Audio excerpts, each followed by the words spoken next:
If it's Monday, President Trump takes new steps to crack down on crime in D.C. and beyond, threatening to deploy National Guard troops to more blue cities as Democrats look to counter the administration without appearing soft on crime. Plus, the immigration and deportation fight over Kilmar Abrego Garcia and the Trump administration's sweeping immigration crackdown takes a new turn as Abrego Garcia is taken back into federal custody and once again facing the possibility of deportation, this time to Uganda. And President Trump meets with the president of South Korea after raising new questions on the future of U.S. trade relations with the key ally, while also saying he doesn't know if President Putin and Zelensky will meet face-to-face after all.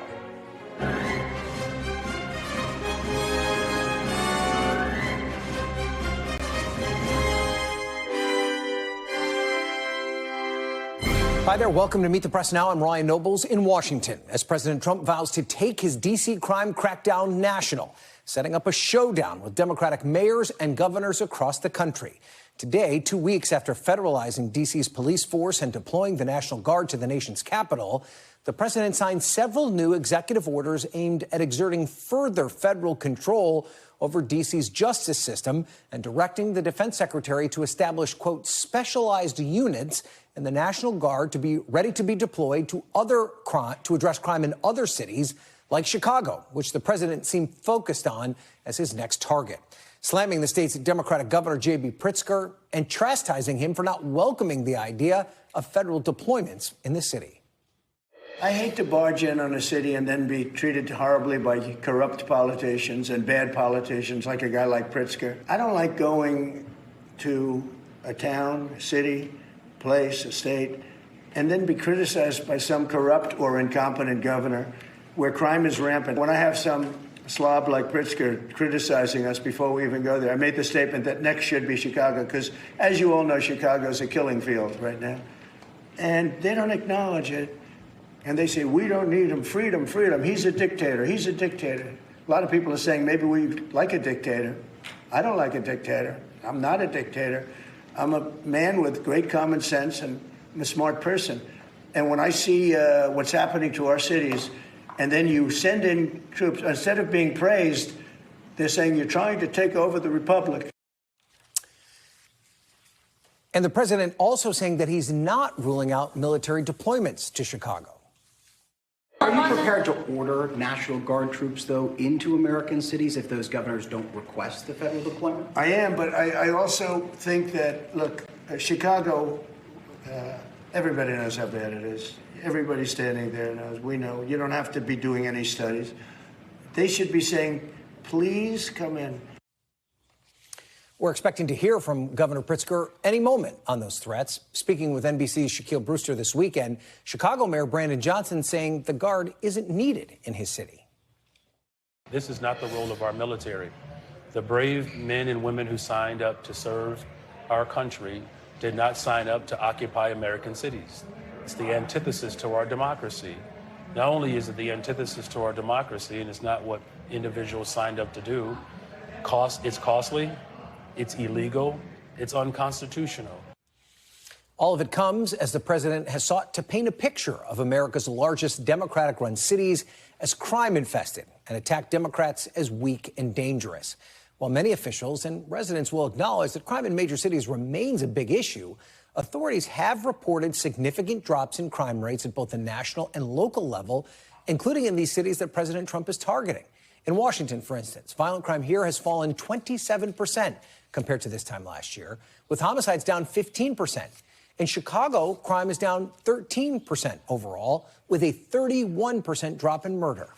Joining me now to discuss all of this, NBC's senior White House correspondent Garrett Haake and NBC intelligence reporter Dan DeLuce. Also with me is NBC's Shaquille Brewster, who's fresh off an interview with Illinois Governor Pritzker. So, Garrett, let's start with you. The executive orders today signed focused mostly on D.C.'s cash bail system and the ongoing federalization of the city. D.C.'s cash bail system, though, this isn't new. Why is he focusing on it now? Well, I think the White House is realizing that despite what they are saying publicly, that they can't arrest their way out of any kind of crime problem that may exist in Washington, D.C., they also have to address other elements of the system. Now, the president complained about D.C.'s cash bail or no cash bail system back during his first term when it was actually much looser. The district has tightened up some of the requirements around its system in the intervening years, but nevertheless has been something on the president's mind for some time. And I think they're realizing if they can't keep the people that they are arresting, in some cases for quite minor infractions, behind bars longer, their numbers might not hold up, or at least you'd have higher arrests with lower sort of actual effect on crime. So I think both of those things are probably behind it, this longstanding antipathy by the president and a realization that arrests alone are not a metric for success in terms of actually getting rid of crime in a major metropolitan area. But at the same time, Garrett, he's claiming the city is now safe, kind of bragging about the difference from just about 11 days or so since he had pushed troops into Washington. How does he square that with the fact that he feels the need for these executive orders?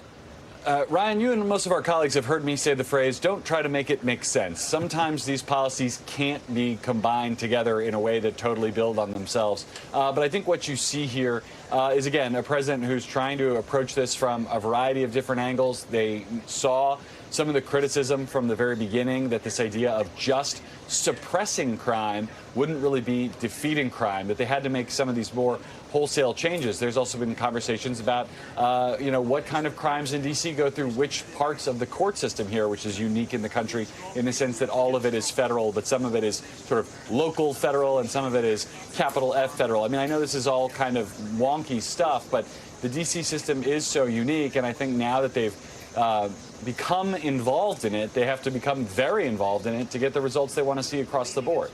And he focused a lot on Chicago today, but he's also in a bit of an internet spat with the governor of Maryland, Wes Moore, kind of threatening that Baltimore could be next. Maybe he even pulls the funding for the Key Bridge recovery project. Is this a multi-pronged deployment of Guard troops across the country that we could see happening? Well, we'll see, Ryan. I mean, I was told today by a senior White House official that it's a question of when, not if, they try to involve themselves in the crime situation in Chicago.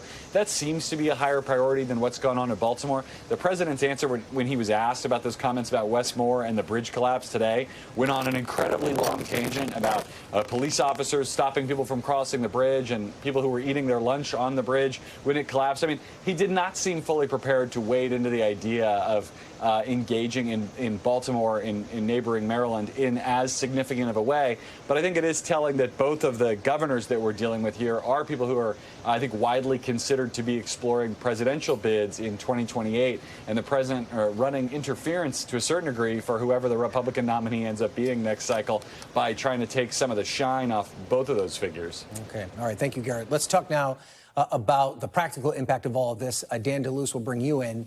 One of the executive orders the president talked about today directs the Secretary of Defense to create specialized D.C. Guard units that can be deputized to enforce federal law. Does this signal a potential change in mission from what we traditionally think of with the Guard? Ryan, absolutely. This is really extraordinary and unprecedented. The National Guard is not trained as a seasoned law enforcement force, right? And so its role is to help support local authorities in natural disasters. Occasionally, when there have been riots, they are brought in to help back up police. But this kind of special deputized unit, it's very unclear how this would work in practice.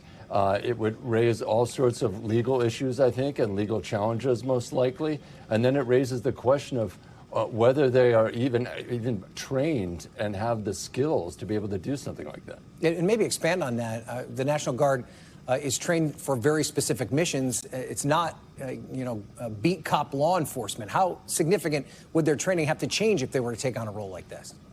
Ryan, I think it would be a very big training mission there. I think that would be a very big hill to climb. And yes, there are military police units in the National Guard, but they have very kind of narrow types of tasks, running a vehicle checkpoint perhaps. But they're not trained, and they don't have the experience of a policeman on the beat, right, who knows what it means, what constitutes sufficient evidence, trying to collect that evidence, knows what would stand up in court, how to handle the chain of custody. There's quite a bit of training in police work that a National Guardsman just simply doesn't receive. So it raises a whole practical question here. And then, of course, it again invites this criticism and these questions being asked is, what is really behind this? Is this really about law enforcement and crime, or is it a political agenda? Okay, Dan DeLuz, thank you for that. We have talked about how Chicago could be the next city in the president's crosshairs. Let's go to Chicago now, where Shaquille Brewster is standing by. You just spoke with Governor Pritzker, who seems to have been getting a lot of attention from the president over the past 24 hours. What did the governor tell you? Yeah.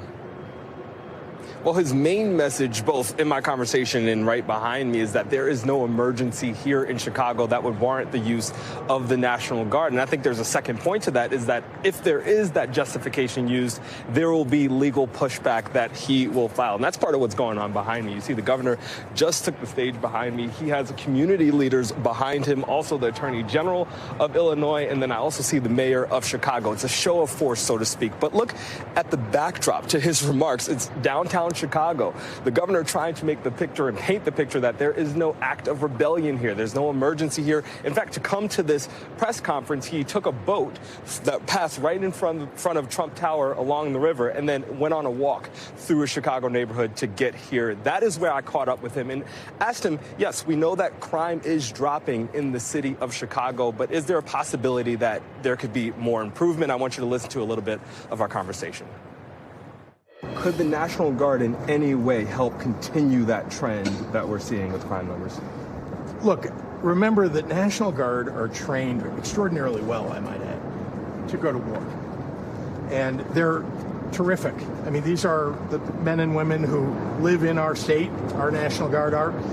They are often police officers and first responders who also are National Guard, because remember, National Guard are part-time. They do tremendous work, but we don't call them in unless there is truly an emergency. And there is not one. One of the reasons that we're standing right here is you can see that this city is actually operating extraordinarily well and in a much better position from a crime perspective than it was 4 years ago.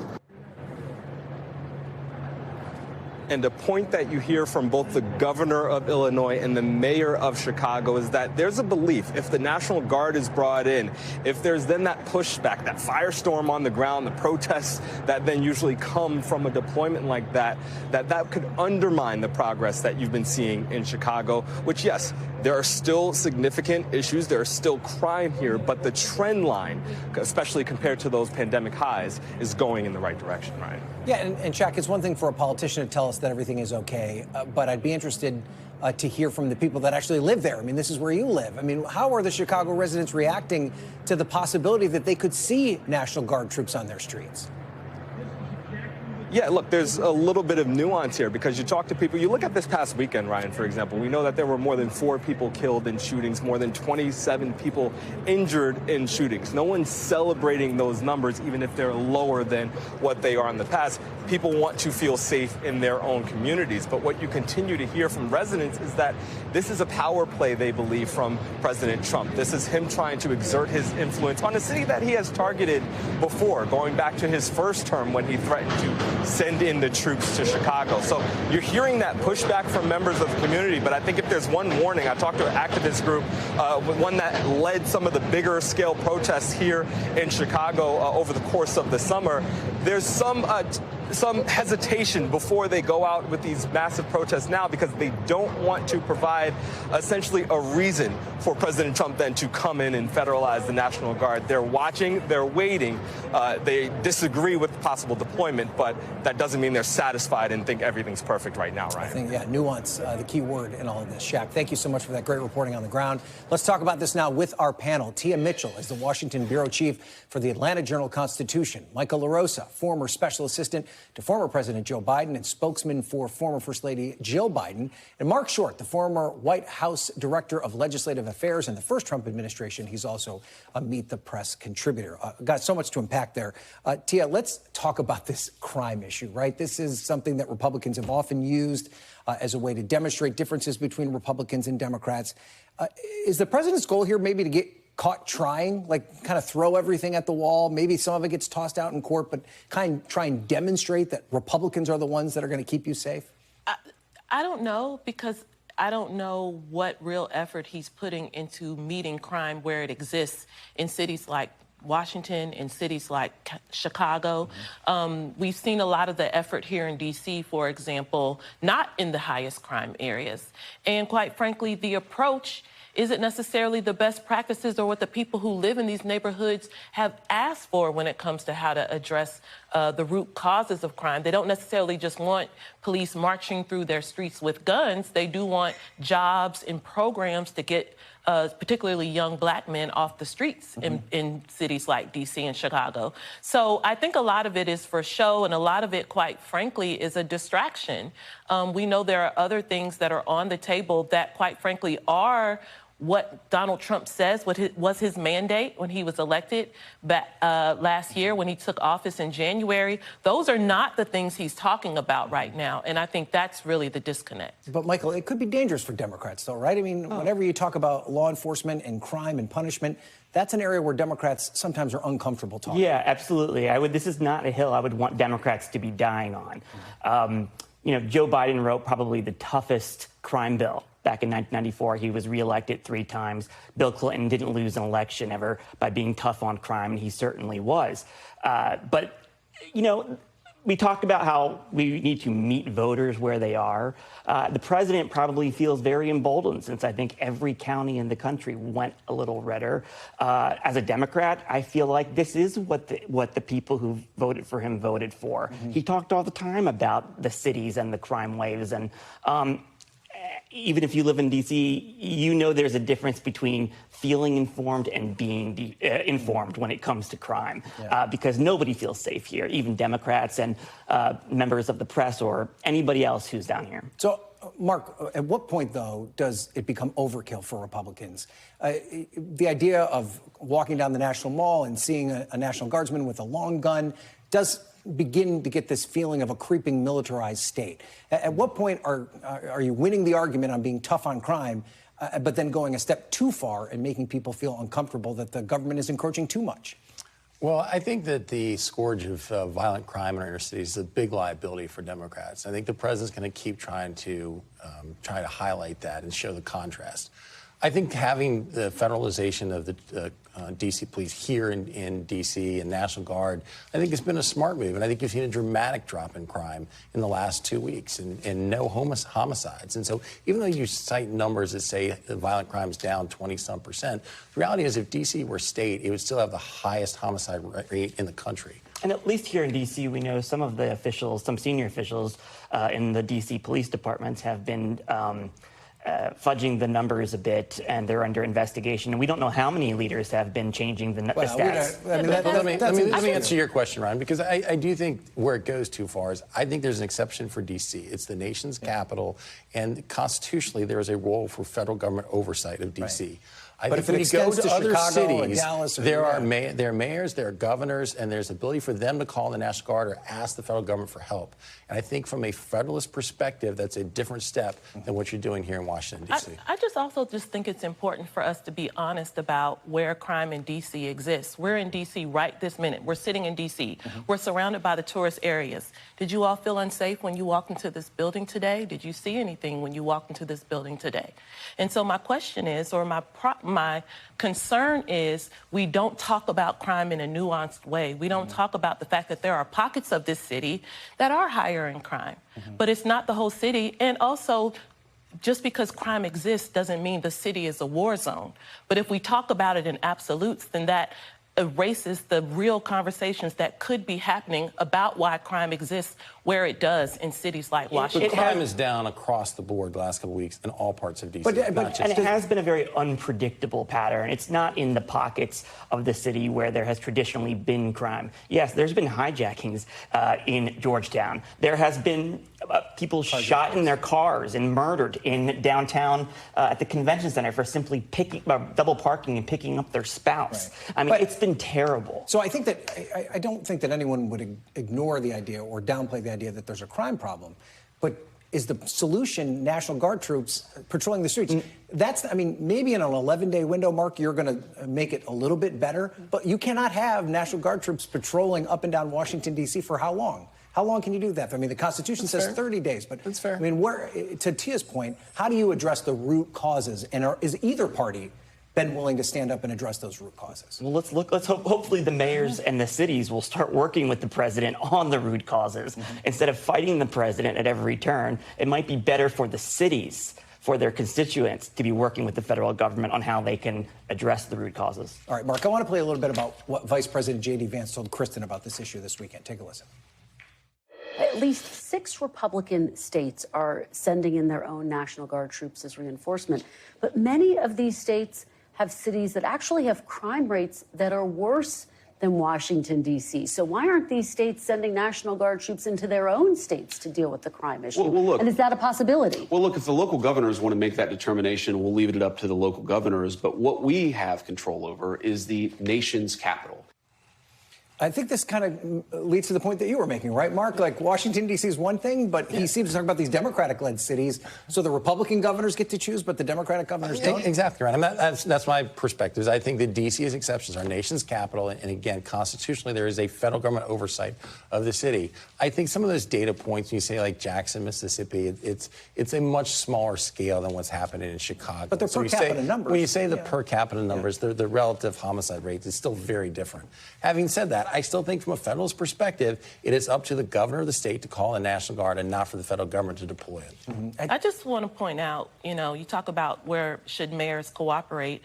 The mayor of D.C., Mayor Bowser, was quite frankly bending over backwards to cooperate with the Trump administration since he took office in January. She faced a lot of heat from her constituents for doing things like dismantling Black Lives Matter. And still the federal government didn't come in as a partner. It forced this upon the city. So you can't say in this current posture the mayor wasn't trying to be as cordial as she could with the White House. And it still is not something that came as a collaboration. Now, they've tried to position it as a collaboration and message it as a collaboration after the fact, but even that has been, somewhat painful for the mayor because people wanted to see her fight this more and quite frankly don't know where the federal government's decision-making begins and the D.C. government's decision-making ends. It's been quite confusing. Okay, we're going to have to leave it there. Thank you guys all for being here. Ryan. Tia, Michael, Mark, great conversation. Coming up, he was mistakenly deported to El Salvador, then brought back to the U.S. to face human smuggling charges. Now he faces deportation again, this time to Uganda. We'll have the latest in the controversial case of Kilmar Abrego Garcia after he was just taken into ICE custody. His lawyer will join me here in studio. Plus, a status update on the progress or lack of progress and the Trump administration's efforts to broker a peace deal between Russia and Ukraine. You're watching Meet the Press now.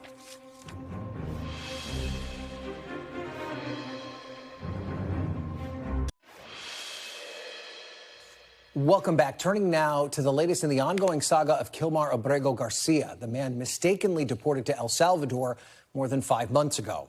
Abrego Garcia was taken back into ICE custody earlier today in Baltimore after an immigration check-in. He now faces possible deportation to Uganda, although this afternoon a federal judge ordered him to remain detained in the U.S. until she holds an evidentiary hearing. It comes just a few days after Abrego Garcia was reunited with his family after being released on parole from federal custody. He'd been held on federal human smuggling charges since being returned from El Salvador in June. Abrego Garcia spoke this morning surrounded by his family and his attorneys and his supporters. Momentos de ir al parque, de ir al trampolín con mis hijos. When I was detained, I remembered memories with my family. Going to the park with them, going to the trampoline with my children.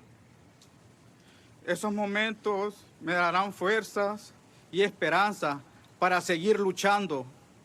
Those moments will continue to give me hope to continue in this fight. NBC News legal affairs reporter Gary Grumbach joins me now from Baltimore. So, Gary, what's going to happen now to Kilmar Abrego Garcia?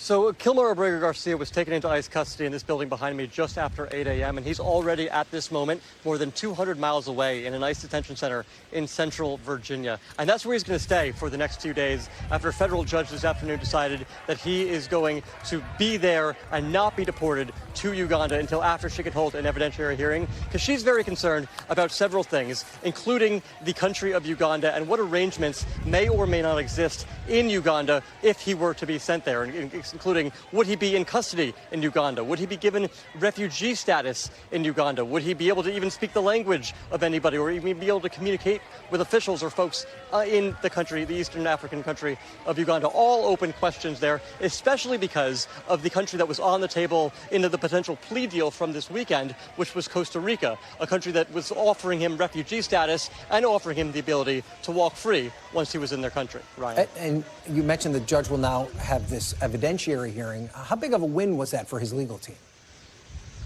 Well, I'd love to hear Simon's answer on this in a few minutes, but I do think it was a significant win because of the entire idea behind this whole thing. All 160 days of this saga has been due process. Is Kilmar Abrego Garcia being given the due process that the Constitution affords him, even though he is not a U.S. citizen? And by going through this process with the federal judge in Maryland, he will be given that due process. Nobody here is arguing that Kilmar Abrego Garcia should spend the rest of his life in the United States. But if he is to be deported, he should be able to be given the due process afforded to him to make that happen. And if he's deported to Uganda, is there any guarantees he'll receive that due process? So there's a lot of questions up in the air about Uganda. The State Department and Ugandan officials just came to an agreement on Thursday about the idea of sending migrants from the U.S. to Uganda. So he would be among the first to be sent there. Would he stay in custody in Uganda? Would he be allowed to walk free? All questions that still remain to be answered by the State Department. Okay. Gary Gumbrock on the ground there in Baltimore. Gary, thank you for that. I'm joined now by the aforementioned Simon Sandoval-Moshenberg. He's one of Kilmar Abrego Garcia's attorneys. Simon, thank you for being here. Obviously, it's been a very busy day for you. Talk to me first about your client. What is he doing now? Have you been able to have any contact with him? What's his state of mind? So Mr. Abrego Garcia was, separated from his family for about half a year. Finally, on Friday afternoon, he was released from the jail in Tennessee. He made his way up to Maryland, arrived around 3 a.m. at Saturday morning. His whole family was there to meet him. He spent the whole weekend getting, together with his family and friends and reuniting. We knew all along that detention was a very real possibility at this ICE check-in this morning. It's really unfortunate that they chose to do that. There was no need. He was already on electronic monitoring, practically house arrest. But in any event, they did choose to take him into detention this morning. And how did his family respond to that? Even though they were prepared to see him potentially detained once again, it seemed like a pretty emotional scene there in the courtroom. Yeah, it's a real yo-yo of emotions. I mean, to go from not even knowing if he's dead or alive when he was being held incommunicado in El Salvador to having him back in the United States, but behind bars, several states away, then having him back in the house, and now again in yet another detention center. It's been quite the roller coaster for them. But remember, this is someone who understood that he was out of the woods from an immigration perspective. He won his case in 2019. He thought he was fine. And now it's been all of this. Yeah. So let's talk a little bit about what comes next. As Gary pointed out, there's an evidentiary hearing before he can be deported, which is something that you fought for and won. Are you confident the Trump administration is going to abide by the court orders and not deport your client to Uganda before this evidentiary hearing takes place? Yes, and the judge made very clear to get the Department of Justice attorney on the record as sort of repeating back her instructions, as it were, at the hearing, the telephonic hearing this afternoon, and confirmed that they will not remove him pending this evidentiary hearing.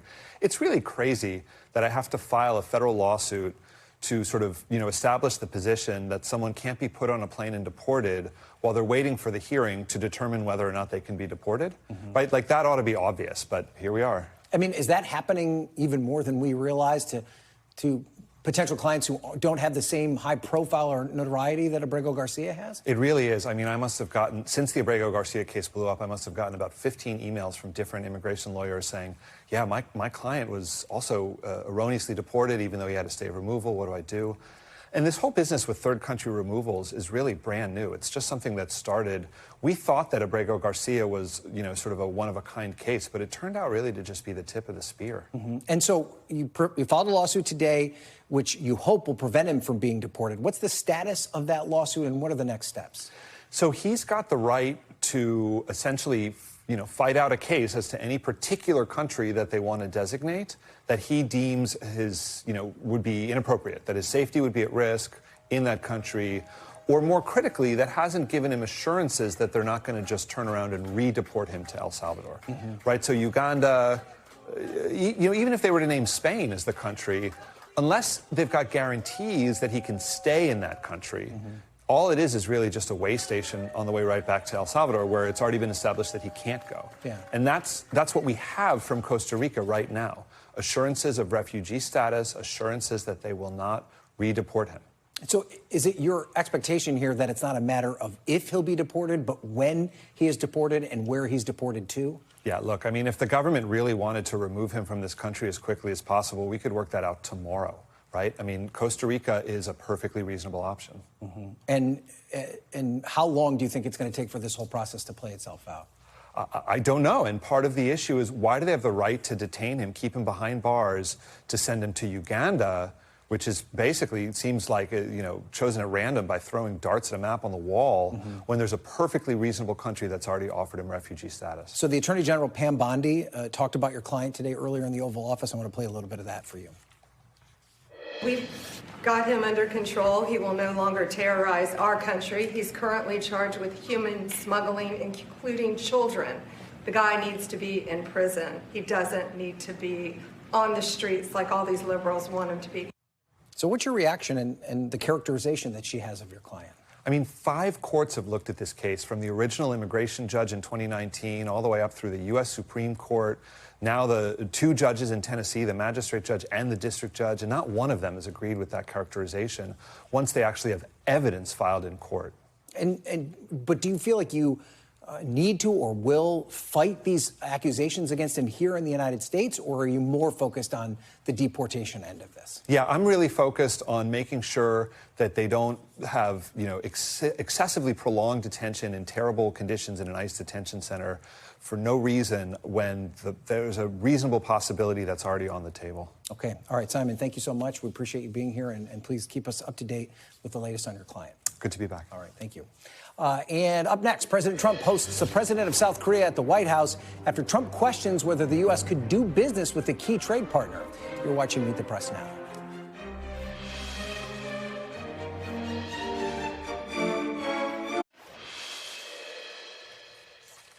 Welcome back. President Trump met with South Korea's recently elected president this afternoon at the White House and told reporters there's another leader on the Korean peninsula he'd like to meet with, Kim Jong-un. Would you go back to the DMZ to meet with the North Korean leader? I loved it. Remember when I walked across the line and everyone went crazy, especially Secret Service? I have a very good relationship. I understand him. I spent a lot of free time with him talking about things that we probably aren't supposed to talk about. And, I get along with him really well. I think he has a country of great potential, tremendous potential. Is it possible you meet him this year or maybe next year? Well, I'm meeting a lot of people. I mean, it's hard to say that, but I'd like to meet him this year. While taking questions from reporters this afternoon, the president also spoke about his push to get Russia and Ukraine to meet face-to-face, which is yet to gain any real traction. That's going to be up to them. It takes 2 to tango. I always say it. And they should meet, I think, before I have a meeting and probably close the deal. But I think it's appropriate they meet. I believe that we're going to get that war straightened out. We're going to get it done. I don't know that they'll meet. Maybe they will. Maybe they won't. They'd like me to be at the meeting. I said, you guys ought to work it out. It's between you. It's not us. Now, this comes after Vice President J.D. Vance told Kristen Welker on Meet the Press this weekend that both sides were making what he called significant concessions toward a diplomatic solution to the conflict. Joining me outside the White House is NBC's Jonathan Allen, and with me on set is NBC News Chief Foreign Affairs Correspondent and Chief Washington Correspondent Andrea Mitchell. John, let's start with you. President Trump questioned whether the United States could, quote, do business in South Korea before today's meeting. What was the tone once the 2 leaders met? Well, the tone was very much what President Trump expects and wants, which is that South Korea's new leader, President Lee, flattered him. He talked about how President Trump could bring peace and opportunity to the Korean Peninsula and perhaps build a Trump Tower in North Korea, build a golf course. And by the end of the meeting, President Trump told reporters just a little while ago in the Oval Office that he believes the South Korean leader is a good guy and a good representative of the South Korean people. So the tone definitely warmer than it was going in, but we've come to expect that from President Trump. He tends to throw a punch before he meets with someone. The president also said that he'd like to meet with Kim Jong-un. That seemed to come out of nowhere. Is that a bit of a surprise? And how's that going to go over with the South Koreans? It's not terribly surprising to those of us who traveled abroad during the first Trump term for his meetings with Kim Jong-un. I was in Singapore and in Hanoi when President Trump met with Kim Jong-un a couple of times previously. Those did not yield any results in terms of stopping North Korea's nuclear ambitions. So it's not surprising that he wants to meet with Kim. He talks about him all the time. Talks about the great love letters he says that he's received from Kim. Whether or not that happens soon, and particularly so soon after President Trump went to Alaska and elevated Vladimir Putin, I think remains to be seen. I think the White House would prefer not to have another humiliating, conference where he basically elevates a lesser leader and walks out with no deal. And you mentioned kind of the script that is emerging for these foreign leaders that meet with President Trump in the Oval Office. It seems to be heavy on flattery. Are they all trying to avoid what happened with President Zelensky and the leader of South Africa earlier this year? Well, I think they certainly would like to avoid President Trump inviting them into the Oval Office and then trying to humiliate them. But in addition to that, I mean, look, it's carrots and sticks, I guess. I mean, I think anybody that's spent any time around President Trump knows that he expects that people will scrape and bow around him. And if they don't, then he will, do whatever he can to make them miserable. So I think it's, whether or not they end up doing all the things that he wants, certainly the public show, I think every foreign leader understands at this point what their role is, which is to suck up to President Trump. President Lee of South Korea is no different. And as we said, with the South Korean president right by his side, President Trump also talked about the seemingly stalled attempt at peace talks between Ukraine and Russia. What is the White House saying about this lack of progress? Well, they're doing everything they can to possibly distract from it. I mean, today was a foreign policy day. Big energy around this meeting with the South Korean president, which has nothing to do with the two wars the president has promised to bring to a close in, Russia's war on Ukraine and the war going on in Gaza. They're trying to avoid that. The big domestic policy thing today, 3 executive orders signed. One of them, the president said was going to outlaw flag burning and assess a 1-year penalty for anybody who burns the flag. If you read the executive order, it does neither of those things. But there has been a huge effort on the part of the White House to distract from what has essentially been a failure for the last 7 months to live up to President Trump's campaign promise to bring the Russia-Ukraine war to an end. And, I should just add, Ryan, it's not necessarily that the president has done anything wrong in terms of trying to negotiate with those countries, but the promise that he made on the campaign trail sounded ludicrous to not only a lot of his critics, but even some of his supporters. And he has found that it is much more difficult to get Russia to give up its efforts to reconstitute the USSR, basically Vladimir Putin's greatest wish, to just get them to give it up. We continue with a slow-moving process there. The president at this point isn't even promising that there will be a meeting between the Russian and Ukrainian leaders, much less a trilateral meeting involving the president. Yeah, last I checked, we are well past day 1 of the presidency when he originally promised to have this war over with. All right, John Allen, thank you there from the North Lawn of the White House. Let's bring Andrea into the conversation.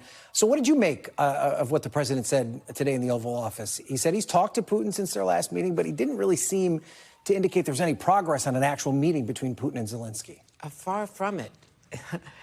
First of all, he said he talked to Putin. None of us knew that, and there was no follow-up question about, well, what did you say? What happened there? The fact is that he showed off a picture last Friday that Putin sent him of their meeting and said how nice it was that Putin sent him a meeting. He is relying on, signals of personal diplomacy and friendship when Russia is continuing to bomb Ukraine. The Canadian Prime Minister Mark Carney was in Kyiv yesterday to commemorate Ukraine's National Day next to the Zelenskys. And this was in the midst of more bombing, more advancing by Russian troops. The fact is, it's been 9 or 10 days since Alaska. Not only is nothing accomplished, but they have moved backwards.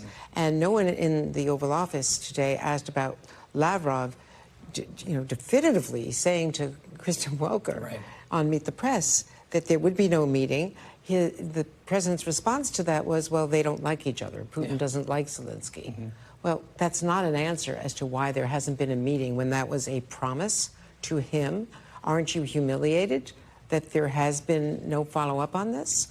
What about the fact that you were promised a security agreement and that Lavrov said there will be no security agreement? He immediately said, in fact, in the days following, and then he made it very clear to Kristen Welker that they have a veto over the security agreement.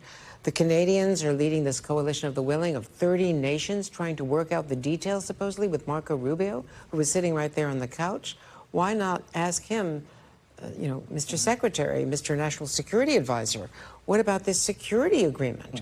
If they have a veto of it, since when does the aggressor nation, the invading nation, get to say what the security agreement of the victim is? And you mentioned Sergei Lavrov. Let's play a little bit more of what he told Kristen over the weekend. Take a listen to this. We want peace in Ukraine. President Trump wants peace in Ukraine. The reaction to Anchorage meeting, the gathering in Washington of these European representatives, and what they were doing after Washington indicates that they don't want peace. They say we cannot allow defeat of Ukraine. We cannot allow Russia to win. It sounds like Lavrov is saying that Ukraine is not as committed to peace as Trump and Putin. This as Putin continues to drop bombs on Ukraine. He doesn't acknowledge that Ukraine is a country. Right. He doesn't acknowledge that Zelensky is a leader. So, and when you talk about what the president, with all due respect to the president and his effort and his real compassion over the death on all sides, he seems to be wanting to run away. He keeps giving himself an out. Well, maybe we'll wash our hands and let the Europeans do it. It's two to tango, us not being one of the two. Yeah. And just to talk about Kim Jong-un the way he did, Kim Jong-un is a killer, and he has advanced his nuclear arsenal by light years since their wonderful, beautiful letters and their wonderful summits. So all this personal diplomacy means nothing. Right. Okay. Andrew, we're going to have to leave it there. Thank you so much. After the break, President Trump doubles down on his strategy to deliver a midterm win for his party by ending mail-in ballots. We'll speak to the top elections official in a key battleground state that does a lot of mail-in voting. You're watching Meet the Press now.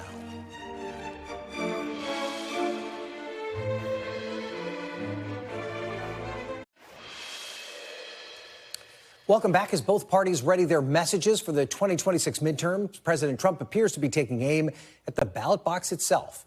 Earlier this month, he floated an executive order to get rid of mail-in balloting in certain voting machines, claiming without any proof that they are a scam that allows his opponents to cheat. Now, we've said it before, but it is important to repeat this fact check on the president's claims. Election experts have long said that mail-in voting is secure against fraud and tampering, and that wrongdoing is exceptionally rare. It's been used nationwide in elections, both won and lost by President Trump. But it's also a method of voting that Democrats are far more likely than Republicans to use, according to survey data. President Trump and the Republican Party encouraged the use of mail-in balloting in 2024, and Mr. Trump himself has voted by mail himself in past elections. Additionally, while President Trump claimed that he can make states change their voting procedures by signing an executive order, the Constitution gives states the power to control elections, not the president, and only Congress can change that. Joining me now is Arizona Secretary of State Adrian Fontes. He is the chief elections official in the state of Arizona and previously served as the recorder of Maricopa County. Thank you so much for being here, Mr. Secretary. You are the chief elections official in your state. It's a state that relies heavily on mail-in ballots. It's always worked very well. I want you to respond to what the president said, what he wants to do on mail-in balloting. What's your reaction? Well, I've said it before and I'll say it again. The president can pound sand. The Constitution clearly says that the states are the ones who run elections, and Congress can also play a part. The Voting Rights Act, the Help America Vote Act, the National the NVRA. Those are certainly federal statutes, but for the most part, states are in charge of running elections. That's why this federal republic works. The president, number one, has no business interfering in the methodology, time, place, and manner of these elections. The bottom line is this, as you mentioned a minute ago, ballot by mail voting is an important part of the way many states run their elections. In fact, there are several states out west where every voter gets their ballot in the mail. That's just the way that we do it. And importantly, Donald Trump won Arizona in 2024 with mail-in ballots. No excuse absentee voting in Arizona was invented by Republicans. Republican Governor Fife Symington signed it into law back in the early 90s. It has been developed and improved over the years. And it is a preferred method by the vast majority of Arizona's voters. So this is outside of his scope of business, and I think he should just mind his own. And why do you think he's making these attacks? Do you think it's about the 2020 election where he lost, or could it be about undermining confidence in 2026? Well, that's exactly what it's about. And, you know, he has said repeatedly that if you voted for him in 24, you'd never have to vote again. He stopped us from talking to the Department of Homeland Security's agency called CISA. He has asked the DOJ to criminally prosecute the former director.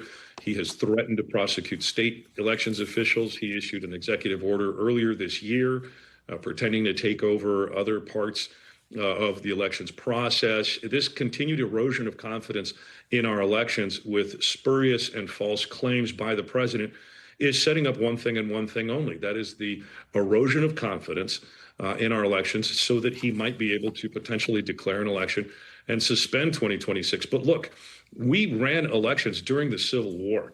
We ran elections during the Spanish flu, during World War I, during World War II, even during COVID-19, when many of your viewers remember folks were afraid to leave their homes, but we continued and we persisted. And that's what American elections officials have done for the past 2.5 centuries, and we intend to continue doing so. Thank you very much.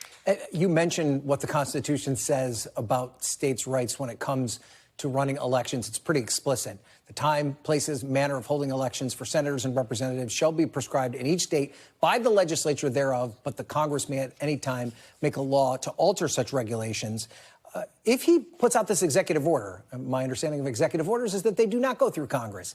Do you even have to listen to it? Do you have to file a lawsuit to prevent it from going in? I mean, what's your reaction if this executive order comes down? Well, the interesting thing was the day after he made that threat, the White House started talking about, well, maybe we'll go through Congress. And that's because there was a hue and cry across the land. Look, Trump always chickens out. There's a reason that they call him Taco, and that's because in these sorts of things, he'll come out all full of bluster, and when he realizes at some point, or enough people tell him that that's illegal, you just can't do that, then he backs off and he moves to something else. This guy is nothing but a game show host and a salesman, and he needs to mind, again, his own business. He doesn't have the authority to do what he has threatened to do, but he does have a sound machine over in other spaces that continue to misrepresent the truth and mislead the American people. And this is an embarrassment for the United States of America, where you have a president who's just flat out lying and misrepresenting the power that he actually has, which is appropriately limited by Congress. And oh, by the way, this is a really good time now for us to call out the cowards on the other side of the aisle in Congress who will not put this president in check. You know, they used to be all about states' rights, but when Donald Trump says otherwise, they just bend at the knee. Okay, we're going to have to leave it there. Secretary of State Adrian Fontes, thank you so much for your perspective on this. Thank you for being here. Thank you. And up next, we're going to take a sneak peek at the monumental task being pushed by some of Trump's allies, putting his face on Mount Rushmore. Is it reality? We'll be back with more Meet the Press Now.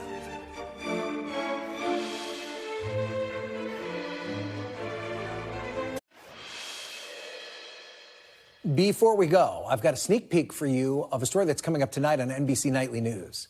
We traveled to South Dakota to take a look at the majesty of Mount Rushmore and, believe it or not, the feasibility of adding President Trump's face to the massive monument. Some of the president's supporters are pushing to make it happen, but it's not as simple as just passing a bill through Congress. There are rules about who could be memorialized in a national park.